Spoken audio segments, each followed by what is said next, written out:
Gospel according to St. Matthew, the 9th chapter. Glory to you, O Lord.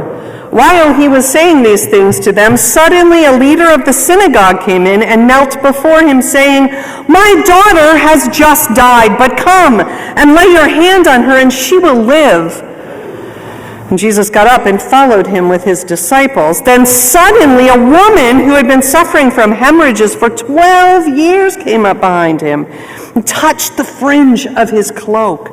For she said to herself, "If I only touch his cloak, I will be made well."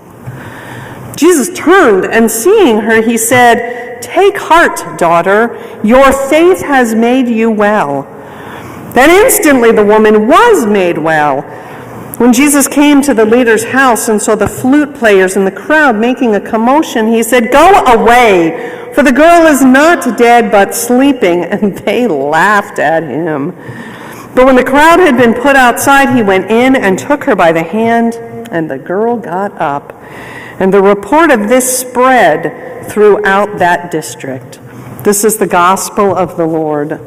Praise to you, O Christ. Please be seated.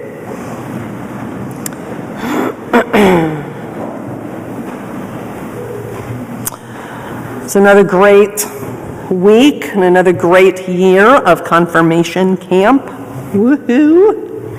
It's always interesting, though, to walk in to the camp. Yeah, other kids, go ahead, get a blanket, get some crayons.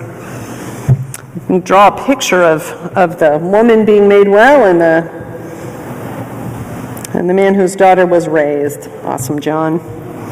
So at confirmation camp, it's always interesting on Sunday, and even into Monday morning. We get there, and all of us are grouped together in our cabins, the us's and the them's.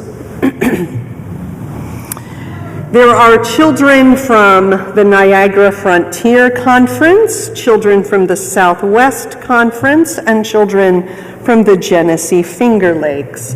In youth terms, we have people from all ends of the universe. We have those, 315ers. We have the normal, humble, lovely children of Greece. And we have those Pittsford types.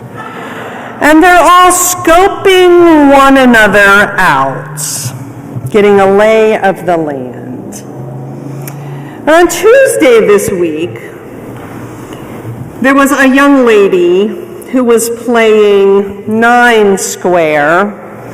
9 Square is a game where you have to keep a ball up in the air in the squares of this PVC pipe, and you try to get other people out. And it's, as all games at camp, mass chaos, and I'm not quite sure of exactly the rules. But this young lady was excited and ambitious, and she made a leap, and she jumped, and she spiked that ball, and down came her ankle. She ended up at urgent care. Only a sprain, but she came back to camp with crutches. It happens. She wasn't used to crutches, so she was a little slow moving across camp. So things started happening a little bit later. Dinner didn't exactly start at 5:15, and worship, we started when she got across the A field and into the pavilion. And the next morning, it turned out that her worship group, or her learning group rather, was to meet down that hill at the lakefront. That little girl wasn't going to get down there on those crutches. So everything came to a screeching halt while one of the younger pastors ran back to the retreat center and got his car and loaded up the girl and loaded up her crutches and got her carefully down to the lakefront. And everything started about a half an hour later. But what to me was the most remarkable thing about what started to transpire that day was the attitude and the actions of the other campers. Cabins of girls who had previously run across that field in little clumps of us, were now suddenly walking very slowly beside their new friend, carrying her Bible for her.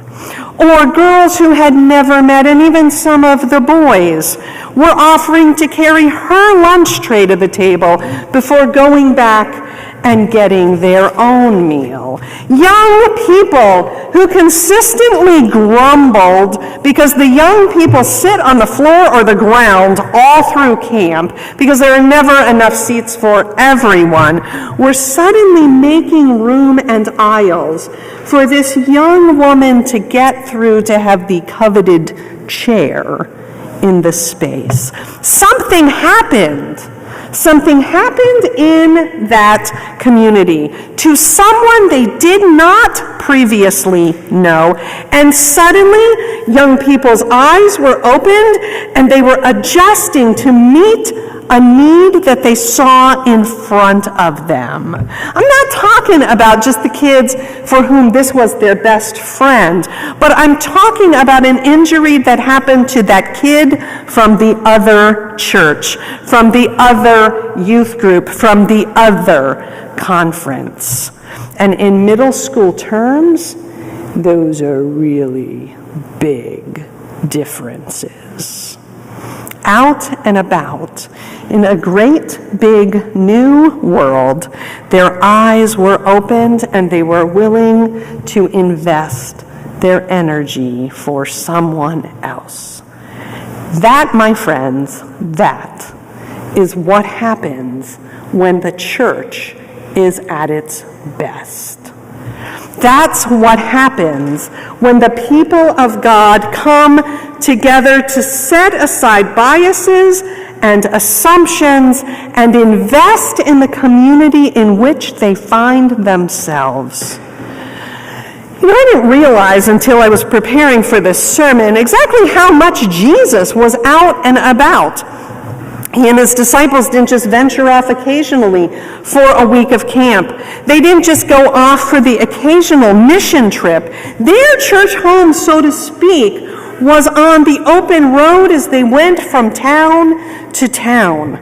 I mean, just before this encounter with the man whose daughter had died and the hemorrhaging woman, Jesus was at Peter's house, and he healed Peter's mother-in-law, and then he got in a boat, and there was a really bad storm, and the disciples were scared half to death, and then he landed on the other side after stilling that storm, where he met not one but two Gerasenes, those people on the other side of the lake, and these two other people also happened to be demoniacs, which is even worse, but then he healed them and released them from their demons, and then he got back over in the boat to the other side where he found a paralytic man and he healed him, and then hey, over there's Matthew, and he looks like a pretty cool disciple wannabe, so he invited him, and then he's talking to the crowds. You got a question?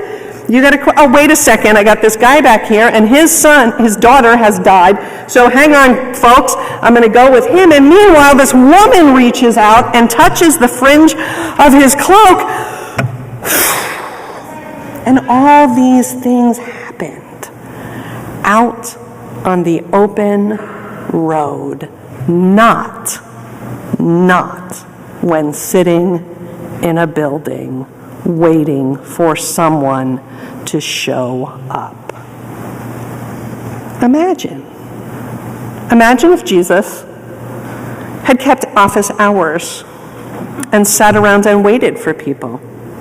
I mean, would Jairus have been able to get in, get past the secretary, make an appointment? I don't think so. By the time that would have happened, the funeral for his daughter would have been over. And that woman, I mean, maybe Jairus could have gotten an appointment and could have gotten in, but that woman, bleeding, was never, ever going to set foot in any religious building. No. Sitting inside and hoping that people will show up is not the way to be church. It doesn't form relationships. It doesn't get to the heart of what's going on in someone's life. It's important to be out and about, to be listening when we're about the business of doing ministry, that we are present and available and willing to be a little bit touchable like Jesus was. That's what a church does. That's what a church is. There are so many people in our community who are hungry for a word of life, for a grace-filled community that will introduce them to Jesus. And they aren't going to walk in our door. We need to get out and share what we have so freely been given. There are children in our community who don't get a lunch when school isn't in session. There are people who want to work but can't find sustainable employment. There are people right around a corner who are lonely or grieving or sick or dying. People in our neighborhoods who don't know how they're going to pay for their medication. How do we make ourselves touchable? How do we make ourselves approachable? How do we begin to see our neighbors as neighbors who should be invited into relationship with us and not just those people?